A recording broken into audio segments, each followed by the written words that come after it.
Čas 5 hodín 50 minút. Šlapem hodinu. Od auta, od parkoviska na vrchol podľa Šipok by to malo trvať 4,5. Uvidím teda.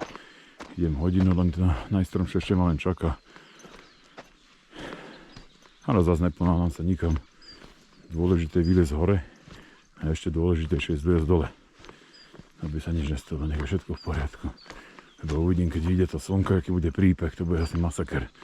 Predpokladám. A takáto pekná cestička je tu teraz.